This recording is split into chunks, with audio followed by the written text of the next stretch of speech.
الحمد لله نحمده ونستعينه ونستغفره ونؤمن به ونتوكل عليه ونعوذ بالله من شرور أنفسنا ومن سيئات أعمالنا من يهده الله فلا مضل له ومن يضلله فلا هادي له ونشهد أن لا إله إلا الله وحده لا شريك له ونشهد أن سيدنا ومولانا محمدا عبده ورسوله صلى الله عليه وعلى آله وأصحابه وأتباعه أجمعين. قال الله تبارك وتعالى في كلامه المجيد: أعوذ بالله من الشيطان الرجيم. بسم الله الرحمن الرحيم. وذروا ظاهر الإثم وباطنه إن الذين يكسبون الإثم سيجزون بما كانوا يقترفون. وقال تبارك وتعالى في موضع آخر: ويوم يحشر أعداء الله إلى النار فهم يوزعون حتى إذا ما جاءوها شهد عليهم سمعهم وأبصارهم وجلودهم بما كانوا يعملون. صدق الله العظيم. وقال النبي صلى الله عليه وسلم: الشعبان شهري والرمضان شهر الله، أو كما قال صلى الله تعالى عليه وسلم: اللهم صل على سيدنا محمد وعلى آل سيدنا محمد وبارك وسلم. يا رب صل وسلم دائما أبدا على حبيبك خير الخلق كلهم. میرے محترم بزرگوں، عزیز دوستوں، حاضرین جمعہ،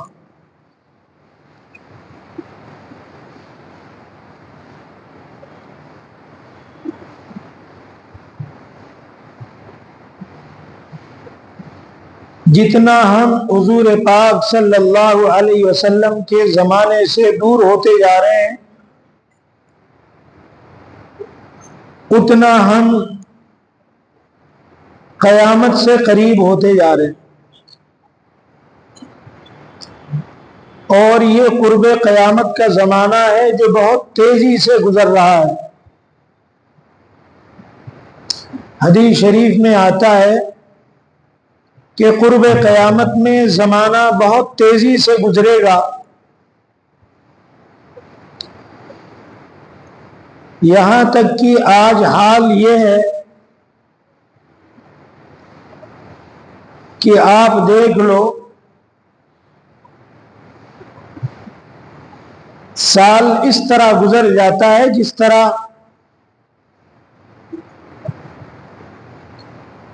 کئی سال گزر گئے، مہینہ اس طرح گزرتا ہے جس طرح سال گزر گئے، ہفتہ اس طرح گزرتا ہے جس طرح مہینہ گزر گئے، اور ایک دن اس طرح گزرتا ہے کہ جس طرح ایک گھنٹہ گزرتا ہے۔ یعنی زمانہ اتنی تیز رفتاری سے چل رہا ہے۔ اس تیز رفتاری کا عالم یہ ہے کہ ابھی ہمیں لگتا ہے کہ کل پرسوں ابھی رمضان گزرا ہے اور پھر دوسرا رمضان آ گیا۔ اتنی تیزی سے زمانہ گردش کر رہا ہے، اور قرب قیامت کی یہ علامت ہے کہ پیارے آقا صلی اللہ علیہ وسلم نے فرمایا کہ زمانہ بہت تیزی سے دوڑے گا۔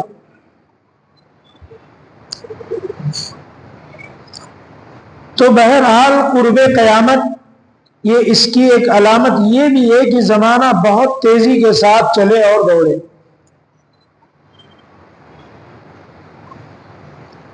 اور اللہ تعالیٰ نے جو وقت گزر رہا ہے، اس وقت کے گزرنے پر اللہ نے بندوں کو کوئی اختیار بھی نہیں دیا ہے۔ یعنی ہمارے اختیار میں یہ نہیں ہے کہ ہماری زندگی کا کوئی وقت رک جائے، ہم اگر اسے روکنا چاہیں تو رک جائے، یہ نہیں ہو سکتا۔ زمانہ گزرتا ہے، گزرتا ہی چلا جائے گا، ہماری زندگی کی گھڑی رک نہیں سکتی۔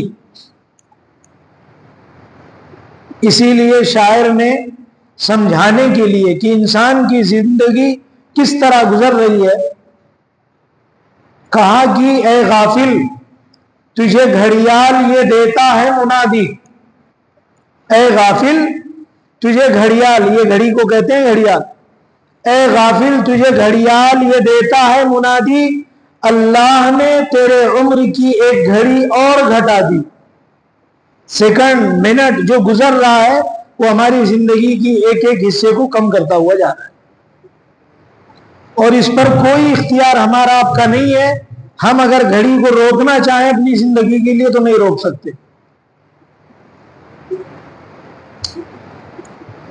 جس طریقے سے ایک دکاندار برف کی سلی کو دکان کے سامنے دھوپ میں رکھ دے اور یہ سوچے کہ برف ہمارا پگھلے بھی نہ اور دھوپ کی تپش اور گرمی اس پر پڑتی رہے، یہ ممکن نہیں۔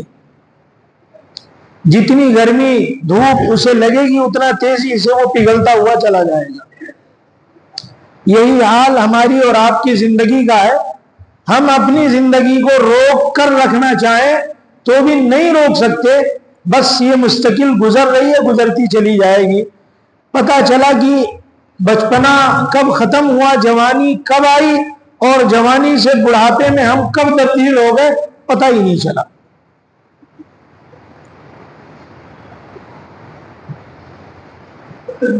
تو زندگی کا گزرنا، ہماری وقت کا گزرنا، یہ ہمارے اختیار میں تو نہیں ہے۔ ہاں اللہ تعالیٰ نے دو باتوں میں سے ایک بات ہمارے اختیار میں دی ہے، وہ کیا ہے کہ زندگی کے وقت کو ہم روک تو نہیں سکتے، لیکن جس خالق کائنات نے ہمیں زندگی عطا فرمائی ہے، جو اس دنیا کا اور نظام کا بنانے والا اللہ خالق ہے، اس نے ہمارے اختیار میں اس بات کو دے رکھا ہے کہ اگر ہم چاہیں تو اپنی زندگی کا یہ وقت اس مالک کی فرما برداری میں لگا دیں، اس کے کہنے کے مطابق، حکموں کے مطابق زندگی گزار لیں، اور اگر نہ چاہیں تو اس کی نافرمانیوں میں گزار دیں۔ اس کا اختیار اللہ نے ہمیں اور آپ کو دیا ہے۔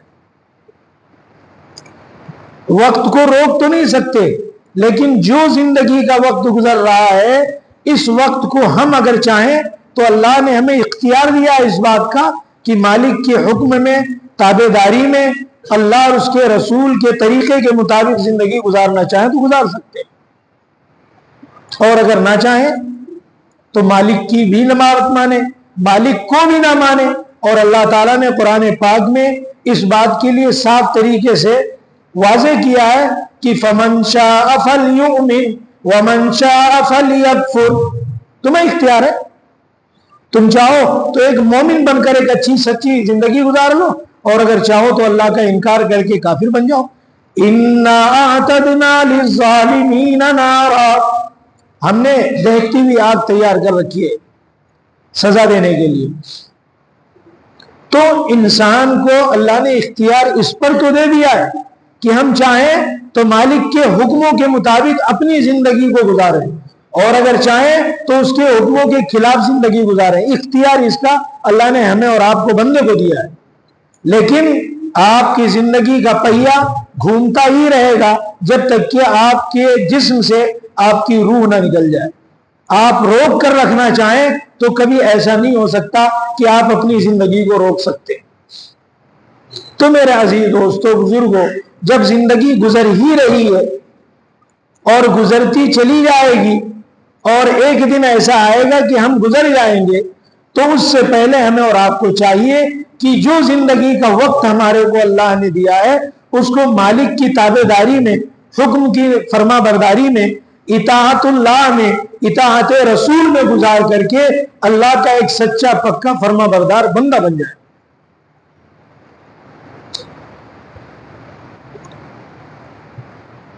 نیکیوں کی طرف سبقت کریں.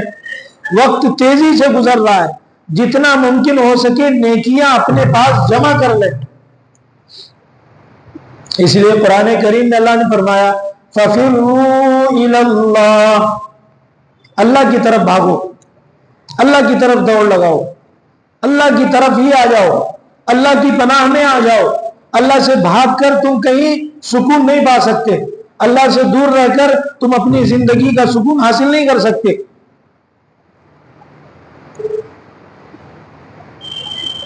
رب کی طرف آنا, سابقوا الی الخیرات, نیکیوں کے اکٹھا کرنے میں رب کی طرف دوڑ لگاؤ, رب کی طرف آ جاؤ. یہ رب چاہتا ہے میرے بندے مجھے چھوڑ کر دور نہ بھاگیں, میرے بندے میرے گھر کو, میرے دربار کو چھوڑ کر دور نہ جائیں, میرے بندے مجھ سے قریب ہوں, مجھے یاد کریں, میرے اپنے دل میں مجھے بسائیں. یہ اللہ چاہتا ہے. اسی وجہ سے پیارے آقا جناب محمد رسول اللہ صلی اللہ علیہ وسلم نے جب یہ بات صحابہ کو سمجھائی, اپنے ساتھیوں کو سمجھائی, تو صحابہ کرام بہت اچھی طرح اس بات کو سمجھ گئے. اور اسی وجہ سے صحابہ کرام رضی اللہ عنہم اجمعین آپ دیکھیں گے کہ وہ نیکیوں کے کرنے میں آپس میں کمپٹیشن ان کا لگا رہتا تھا. کون نیکی زیادہ کر لے, کون نیکیاں اکٹھی زیادہ کر لے, کون مجھ سے زیادہ نیکی جمع کرنے نہ پائے. نیکیوں میں ان کی دوڑ لگی رہتی تھی. حضرت عمر فاروق رضی اللہ تعالی مدینے کے اندر ڈھونڈ ڈھونڈ کر نیکیاں کیا کرتے تھے اور سوچتے تھے کہ ان نیکیوں کو کر کے میں سیدنا ابو بکر صدیق رضی اللہ عنہ کے مقابلے میں آ جاؤں, یعنی ان کی جتنی نیکیاں ہیں اتنی نیکیاں میرے پاس بھی جمع ہو جائیں. اس لیے ڈھونڈ ڈھونڈ کر نیکیاں کیا کرتے تھے.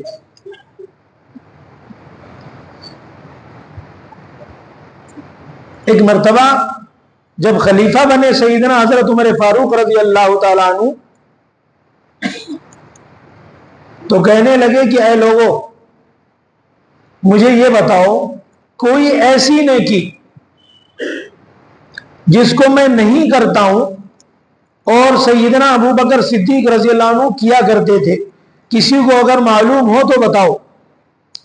وقت کے خلیفہ ہیں, امیر المومنین ہیں, لیکن نیکیوں کے کرنے کی, نیکیوں کو جمع کرنے کی اتنی فکر ہے کہ لوگوں میں اعلان کرتے ہیں کہ اے لوگوں کوئی ایسی نیکی جو ابو بکر صدیق رضی اللہ عنہ کرتے تھے میں نہیں کرتا ہوں, مجھے بتاؤ تاکہ میں اس نیکی کو کر لوں.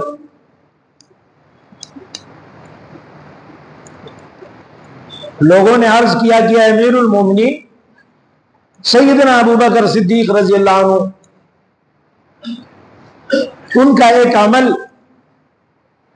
جو ہمیں نہیں پتا چلتا تھا کہ رات کے آخری پہر جاتے اور کوئی بوڑھی معذور عورت اس کے گھر کا پورا کام کاج کیا کرتے, آپ تلاش کریں آپ کو بھی شاید وہ گھر مل جائے.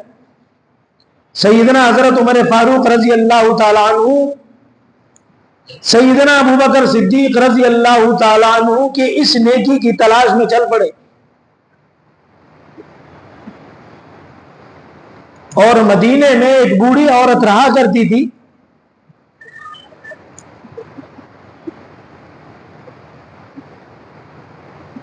جب امیر المومنین سیدنا ابو بکر صدیق رضی اللہ تعالیٰ عنہ اس بوڑھی عورت کے گھر کا جھاڑو دے لیتے, اس کا پانی بھر دیتے, اس کے ساز و سامان کو ٹھیک کر دیتے, اور جب نکلنے لگتے تو حضرت عمر فاروق رضی اللہ عنہ اس وقت پہنچتے.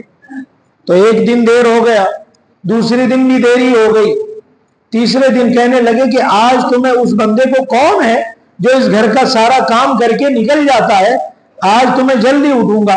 چنانچہ رات کے آخری پہر میں اٹھے اور جلدی کی اور چھپ کر ایک راستے میں بیٹھ گئے, جس راستے میں اس بوڑھی عورت کا مکان پڑتا تھا. دیکھا کہ ایک چادر میں لپٹا ہوا انسان آتا ہے اور اس بوڑھی عورت کا پانی بھرتا ہے, گھر کا جھاڑو مارتا ہے, اس کے برتنوں کو دھو کر صاف ستھرا کر کے اور اسی کے بعد نکلنے لگتا ہے۔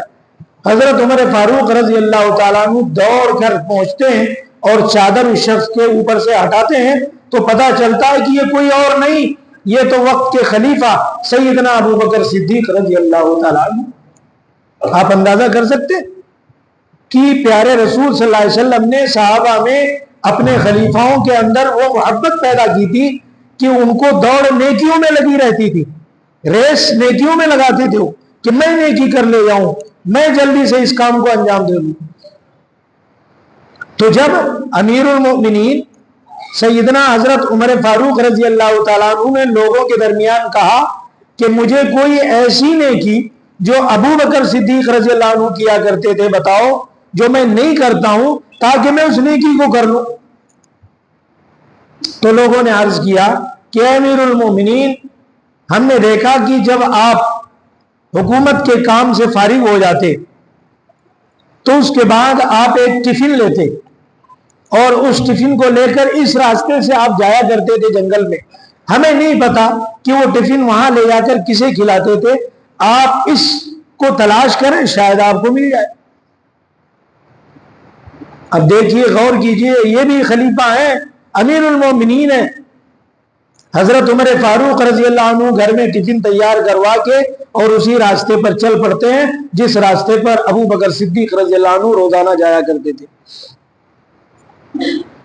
جاتے جاتے جنگل میں پہنچ گئے، تلاش کیا، کوئی بندہ انہیں نظر نہیں آ رہا، کوئی گھر نظر نہیں آ رہا، پریشان ہو گئے۔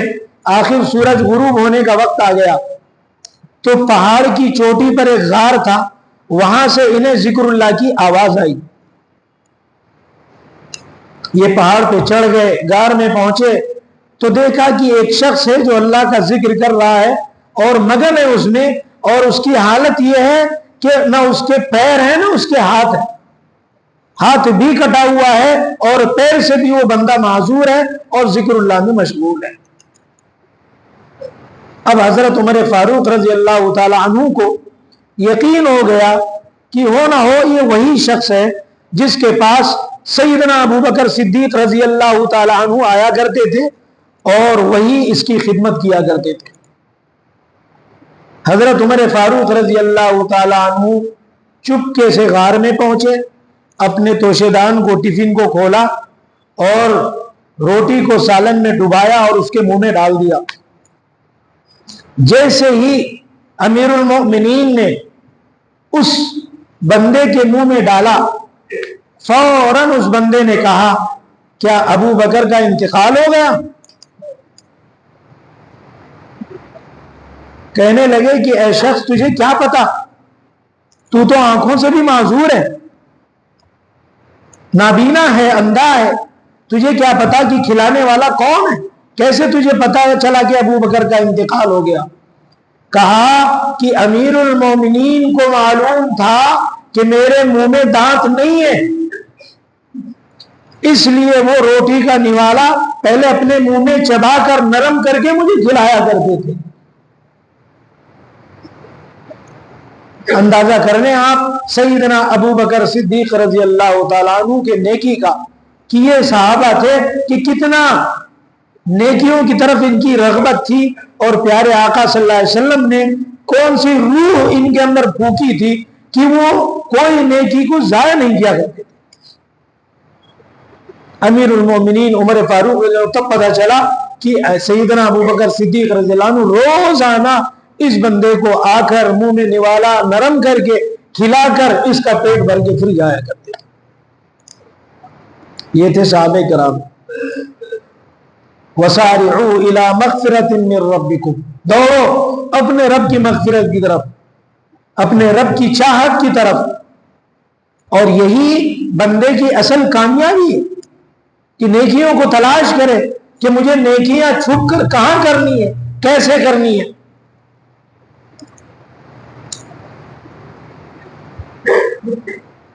آج ہمارا میلان نیکیوں کی طرف نہیں ہے،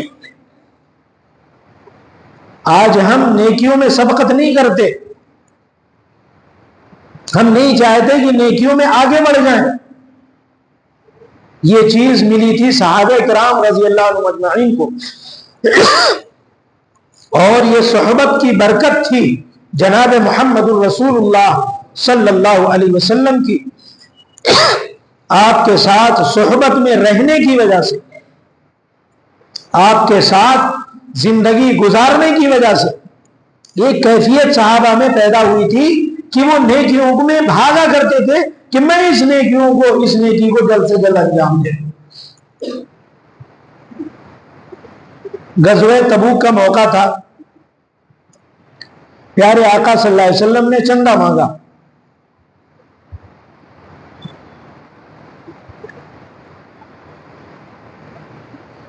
صحابہ کرام چندہ لے کر آنے لگے اپنے اپنے گھروں سے، جس کو جو میسر تھا۔ حضرت عمر فاروق رضی اللہ تعالیٰ عنہ کے پاس جو مال متاع تھا اس کے 2 حصے بنائے، اور پورے مال کا آدھا حصہ خوشی خوشی اور یہ سوچتے ہوئے، دل میں یہ مگن اور خیالات یہ بناتے ہوئے کہ آج تو میں ابو بکر صدیق رضی اللہ تعالی عنہ سے آگے بڑھ جاؤں گا۔ کیوں؟ آج میں اپنے مال کا آدھا حصہ لے کے لگا رہا ہوں، گھر میں جتنا مال تھا اس مال کا آدھا حصہ آج رسول اللہ صلی اللہ علیہ وسلم کی خدمت میں لے جا رہا ہوں، آج میں بڑھ جاؤں گا نیکیوں میں سیدنا ابو بکر صدیق رضی اللہ تعالی عنہ۔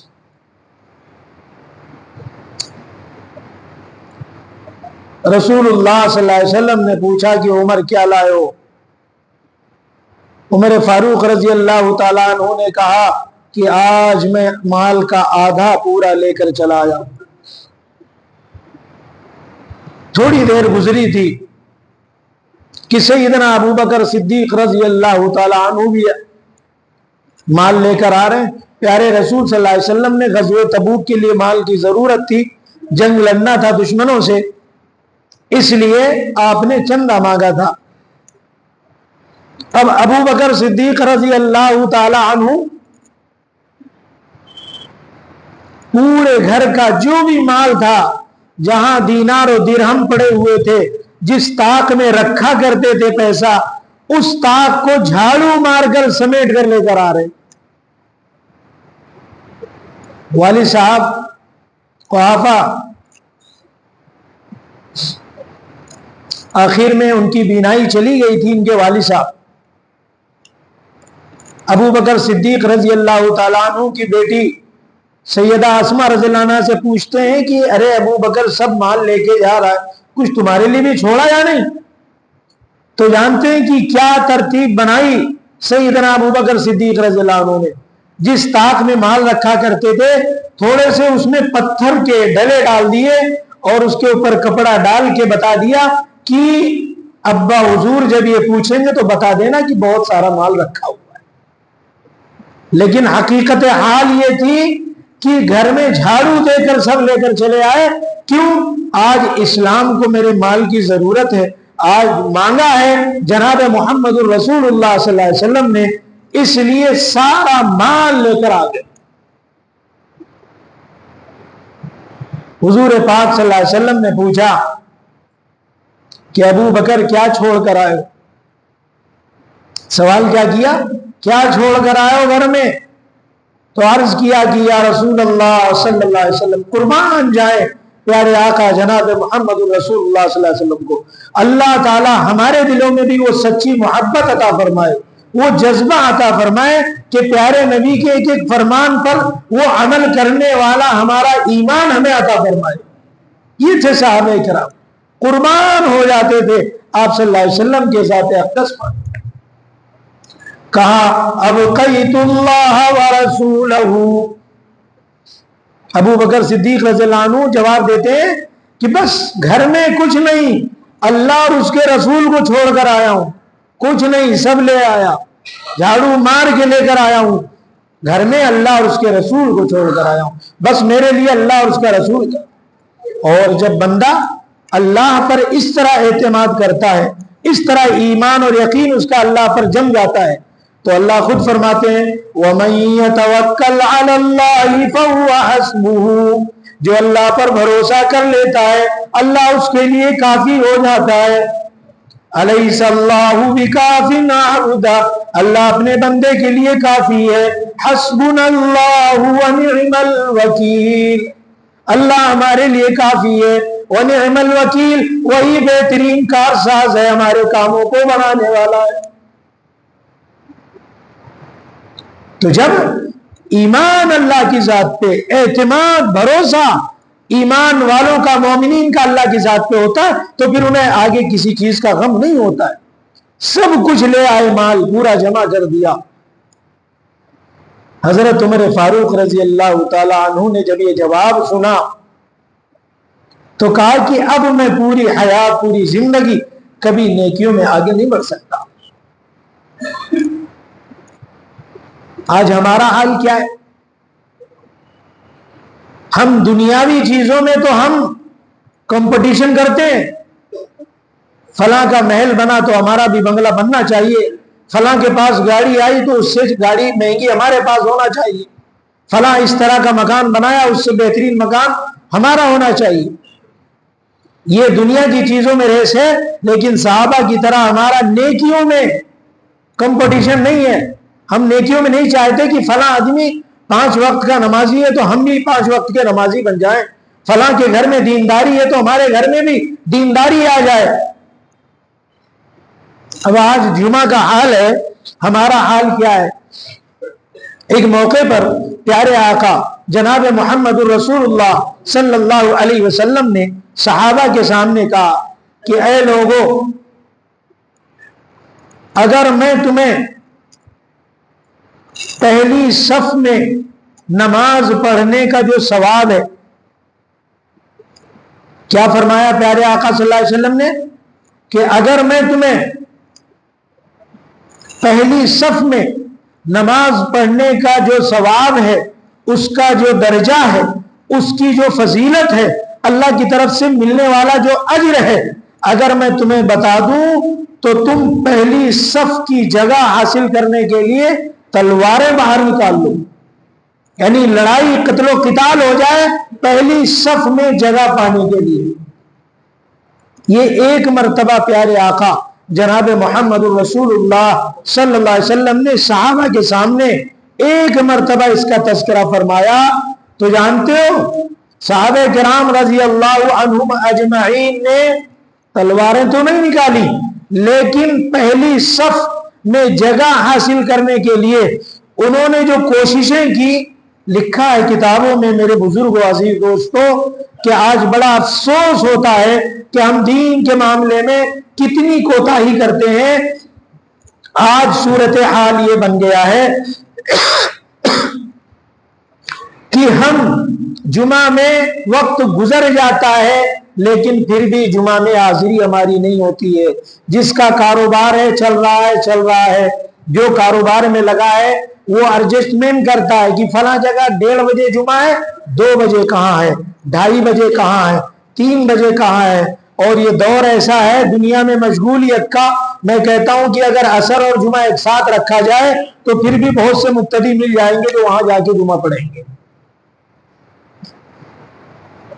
بنی اسرائیل پر جو عذاب آیا وہ اسی لیے تو آیا تھا، اللہ تعالیٰ نے ان کے لیے سنیچر کا دن مقدس بنایا تھا اور یوں کہا تھا کہ سنیچر کے دن کو صرف عبادت کے لیے خاص رکھنا، لیکن ان کا جو پیشہ تھا، کاروبار جو تھا وہ مچھلیوں کے مارنے کا، انہوں نے اس دن بھی اس کو شروع کر دیا اور تدبیر یہ نکالی کہ جمعہ کی شام کو ہی جا کے مچھلی کا کانٹا لگا آتے۔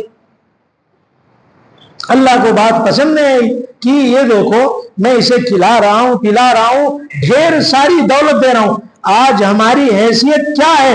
جتنی دولت اللہ نے ہمیں دی ہے آج ہماری اوقات نہیں ہے، اتنی نعمت اللہ نے ہمیں دے رکھی ہے، پھر بھی جمعہ کا دن گزر جائے آپ کاروباریوں کو دیکھ لو، دکانداروں کو دیکھ لو، کاروبار میں مشغول ہے۔ اللہ نے اس امت کے لیے جمعہ کے دن کو فضیلت کا دن قرار دیا اور حکم دیا اللہ نے، یا ایھا الذین آمنوا اذا نودی للصلاۃ من یوم الجمعۃ فاسعوا الی ذکر اللہ وذروا البیع۔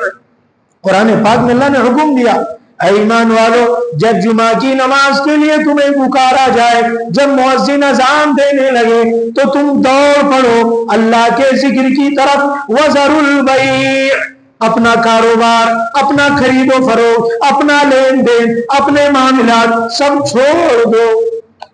لیکن آج دیکھو جمعہ میں ایڈجسٹمنٹ ہو رہا ہے، کہاں کتنے بجے نماز ہے، کاروبار نہ بند ہونے پائے۔ ارے اللہ کے بندے 1-2 گھنٹہ کاروبار بند کر دو گے کون سی قیامت ٹوٹ پڑے گی؟ رزاق تو وہی ہے نا، اسی نے تو تمہیں اپنی طرف بلایا ہے، تو کیا وہ روزی تمہاری نماز کے آنے پر بند کر دے گا؟ کیا ایمان اللہ پر ہے، کیا یقین اللہ پر ہے، کیا اعتماد اللہ پر ہے؟ تو آج نیکیوں میں سبقت نہیں ہے۔ صحابہ کرام رضی اللہ عنہم اجمعین کے سامنے جب پیارے آقا جناب محمد رسول اللہ صلی اللہ علیہ وسلم نے فرمایا کہ اے میرے لوگوں، اگر میں تمہیں بتا دوں پہلی صف میں نماز پڑھنے کی فضیلت کیا ہے تو تم تلواریں نکالنے لگو، تو صحابہ نے تلواریں تو نہیں نکالی، لیکن بات تھی پیارے آقا کی، بات تھی پیارے نبی صلی اللہ علیہ وسلم کی، بات تھی پیارے حبیب اللہ کے لاڈلے نبی کی۔ صحابہ قربان ہوا کرتے تھے۔ صحابہ نے پہلی صف کی فضیلت کو حاصل کرنے کے لیے، پہلی صف میں جگہ حاصل کرنے کے لیے صحابہ کرام فجر کی نماز میں آ جایا کرتے تھے، صبح کی نماز میں بیٹھ جاتے اور جمعہ تک پہلی صف میں بیٹھے رہتے اور کہتے کہ ہمیں پہلی صف کی فضیلت حاصل کرنا۔ پیارے آقا جناب محمد رسول اللہ صلی اللہ علیہ وسلم نے فرمایا کہ جو جمعہ کے دن صبح جلدی تیاری کر کے اپنے آپ کو فارغ کر کے جمعہ کے دن جو سب سے پہلے آتا ہے، تو جمعہ کے دن وہ اگر پہلے وقت میں آ گیا، مؤذن کے اذان سے پہلے آ گیا، مؤذن اذان دیتا ہے 1 بجے اور تم 12:55 پر آ گئے، تو اللہ کے رسول پیارے آقا صلی اللہ علیہ وسلم فرماتے ہیں کہ اس کو ایک اونٹ اللہ کی راہ میں صدقہ دینے کا ثواب ملے گا۔ اور کوئی اذان دینے پر آتا ہے تو اس کو ایک گائے صدقہ دینے کا ثواب ملے گا۔ اور پھر جو بندہ اذان کے بعد جتنا تاخیر کرتا چلا جائے گا اتنا ہی ثواب میں کمی ہوتی چلی جائے گی، یہاں تک کہ جو دیر سے آئے گا تو فرمایا کہ اس کو ایک 1.5 بکری کے صدقے کا ثواب ملے گا، اور لیٹ آیا تو اس کو 1 انڈے کا صدقہ کرنے کا ثواب ملے گا، مرغی کا اس سے پہلے، اس کے بعد 1 انڈے کا، یہاں تک کہ امام جب خطبے کے لیے چل پڑے منبر پہ، ابھی دیکھو لوگوں کا تانتا لگا ہوا ہے، ابھی آ ہی رہے ہیں لوگ، اب اللہ انہیں سمجھ دے کہ جمعہ کا دن کتنی فضیلت کا ہے اور کتنا بابرکت ہے۔ اللہ نے پورے ہفتے میں 1 دن یہ عید کا بنایا ہے، اسی لیے جمعہ کے دن جنت میں میلہ لگتا ہے، جمعہ ہی کے دن ہمارا اور آپ کا دیدار ہم اللہ کا کریں گے۔ جمعہ کے دن جنت کو دھونی دی جاتی ہے، خوشبوؤں سے معطر کیا جاتا ہے، سجایا جاتا ہے اس امت کے لیے جو امت جمعہ کو چھوڑ رہی ہے اور تاخیر سے جمعہ میں پہنچ، یہاں تک کہ امام جب منبر پہ خطبے کے لیے بیٹھ جائے تو اب وہ تمہارا رجسٹر بند ہو جاتا ہے، اب جمعہ میں جو بھی آئے گا اس کی انٹری نہیں ہے، بھلے وہ جمعہ میں آتا ہے لیکن اللہ کے رجسٹر میں اس کی حاضری نہیں مانی جاتی۔ کیوں؟ جمعہ میں آنے میں تم نے اتنی تاخیر کر دی کہ وہ لکھنے والے فرشتے جو لکھ رہے تھے کہ کون کتنے بجے آیا ہے، اب انہوں نے رجسٹر بند کر کے امام کا خطبہ سننے کے لیے خود بھی بیٹھ گئے۔ اس لیے میرے بھائی، بنی اسرائیل پر جو عذاب آیا وہ ایک وجہ یہ بھی تھی کہ انہوں نے سنیچر کا اہتمام نہیں کیا، جیسے آج مسلمان جمعہ کا اہتمام نہیں کرتا۔ بھائی کتنی سنتیں پیارے آقا صلی اللہ علیہ وسلم کی منقول ہیں کہ جمعہ کے دن صبح سویرے جلدی اٹھنا، غسل کرنا، ناخن تراشنا، اپنے بالوں کو صاف کرنا، عمدہ جو اپنے کپڑے ہوں، نئے کپڑے ہوں وہ پہننا، خوشبو لگانا، یہ ساری سنتیں تو پیارے آقا صلی اللہ علیہ وسلم کی ہیں۔ جلدی آ کر بیٹھنا، اب لوگ ابھی دیکھو آ ہی رہے ہیں، کیوں؟ اس لیے کہ انہیں پتہ ہی نہیں جمعہ کا دن کیا ہے، جمعہ کی فضیلت کیا ہے۔